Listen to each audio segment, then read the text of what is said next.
We've got ESPN's ranks of WNBA players right now, and Caitlin Clark is really high, one could argue. She's not high enough, but I think it's pretty surprising for a lot of these folks. I will tell you this straight up, Angel Reese ain't nowhere to be found in the top 10. She's not involved, or you're not here, sorry. But not sorry or you're not to be seen. Here we go again. Angel Reese is in absolute shambles after ESPN's latest 2025 rankings dropped.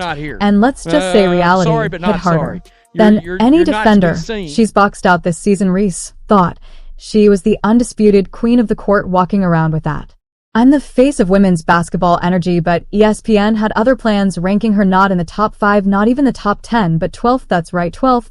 And let's be honest, this is still too high. But anyway, looks like the crown slipped now. She's out here reacting like someone stole her favorite pair of designer sunglasses, full-on meltdown mode. Maybe ESPN just watched her recent blooper reel at Unrivaled. So let's all get a laugh together here, because this is the list, and you see the list right. Well, I don't see, correct me if I'm wrong, do you see Angel Reese on this list? Meanwhile, Caitlin Clark, she's sitting pretty in second place, completely unbothered, letting her game do the talking while Reese scrambles to save face. It's wild, because not too long ago people were actually trying to force this rivalry, comparing Reese to Clark like it was a real debate, remember, when even the commissioner was in on the action. Tragic moment, if you recall, from 1979, when those two rookies came in from a big college rivalry, one white, one black, and so we have that moment with these two.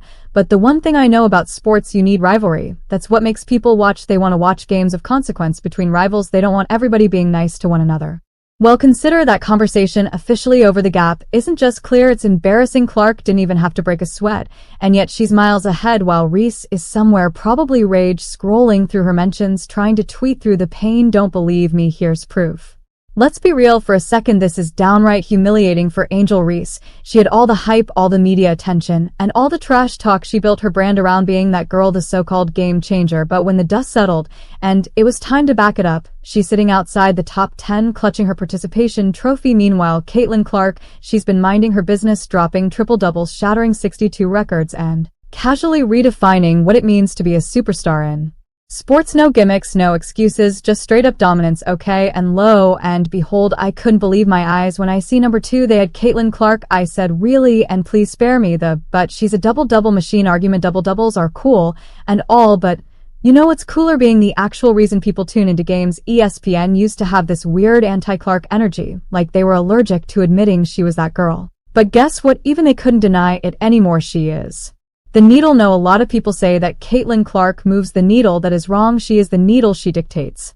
We all know what she's done on the floor. It's history, right? But off the floor, my goodness, the numbers don't lie, the stats don't lie, and now finally the rankings don't lie either. Meanwhile, Angel Reese fans are out here squinting at the list, scrolling down desperately, trying to find her name like it's hidden in the fine print. Sorry to break it to you, but 12th place isn't exactly superstar status. It's like showing up to an exclusive VIP party, thinking you're the guest of honor, only to get stuck waiting outside while Caitlin Clark's already inside, owning the room. The Caitlin Clark haters really tried it, pushing every narrative they could to make it seem like Reese was on her level, but now silence, crickets. It's almost peaceful without all that noise, isn't it? Angel Reese is the most unskilled basketball player in the history of basketball, in my opinion. She has no skills. She has energy. She has an attitude. She'll rebound you the basketball, great, nothing else. She has nothing, and she what I give, she's got self-awareness. She knows that she's not a very good basketball player. That's why she spends so much time half naked and taking pictures and promoting things that have nothing to do with basketball. And let's not even pretend this would be the same story if the roles were reversed. Imagine if Caitlin Clark was ranked 12th while Angel Reese sat comfortably at number 2. The internet would be on fire. Sports shows would dedicate entire segments to it. Reese's fans would be celebrating like they won the WNBA championship. But now that Reese is the one sitting at 12th, suddenly rankings don't matter. Oh, now ESPN's list is irrelevant. Funny how that works. Convenient, isn't it?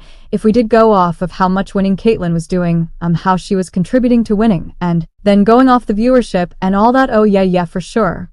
I think Caitlin should have won. The reality is rankings do matter, especially when you've built your whole persona around people watch women's basketball. For me too. And Caitlin Clark, she's sitting at number 2 though. Let's be honest, she should probably be number 1, but that's cool. She doesn't need to be at the very top of the list to prove she's the face of women's basketball. She's already done that with her record-breaking performances, packed arenas, and jaw-dropping highlights. This ranking, it's just confirmation of what we've known all along. Meanwhile, Angel Reese yikes, and now she knows it to the point that even when she's on the basketball court, she's aware like this ain't really my thing, let me get this hot potato out of my hand. And to somebody that knows what they're doing with it, as soon as possible you got to see this clip. This is a 3-on-3 basketball game. Angel Reese strips a player at one and runs down court with the basketball 3-4 steps ahead of everybody, has an easy layup, and throws it to the girl behind her.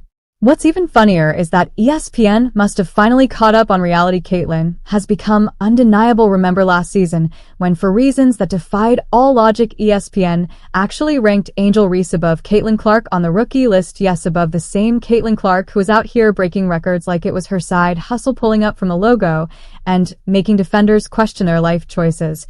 And what was Reese doing? Vibing, that's about it. And this is ESPN's list, y'all, not mine, so don't be chirping getting mad if your fave isn't at the time. So at number 1 we have Cameron Bring, number 2 Angel Reese, number 3 Kate Martin, 4 Rikia Jackson, 5 Julie Van Loo, and 6 Caitlin Clark. Now the truth is out, and the rankings reflect reality. Caitlin Clark isn't just great, she's a generational talent.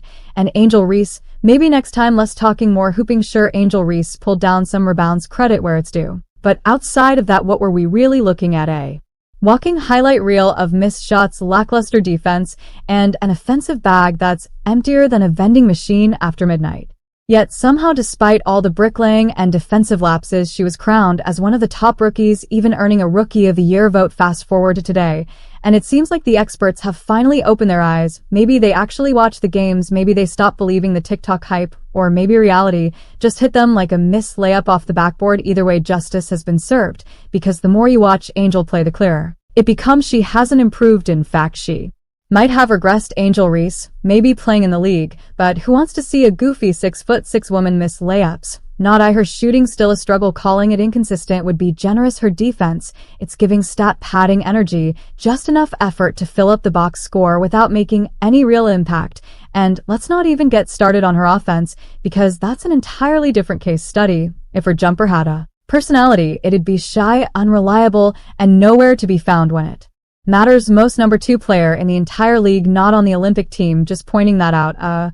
And of course you did have some haters of please Clark is not better than Stewie Fee, or NSQ Clark is not better than Stewart, they glazing Clark is not better than NSQ, blah blah blah. No matter what Caitlin Clark does, she's gonna have some haters out there. It's just they're losing their minds over all the people that have either been traded for and signed or signed for the Indiana Fever right now. And of course it looks like a powerhouse of a team. This is exactly why last year's ESPN ranking was so baffling. They really tried to convince us that Angel Reese was better than Caitlin Clark. Seriously, what were we watching? Caitlin was out there leading her team, rewriting WNBA history books, and casually pulling up from the logo like it was part of her warm-up routine. Meanwhile, Angel was grinding out the most painfully average double-doubles you've ever seen. Thanks for watching, and subscribe my channel.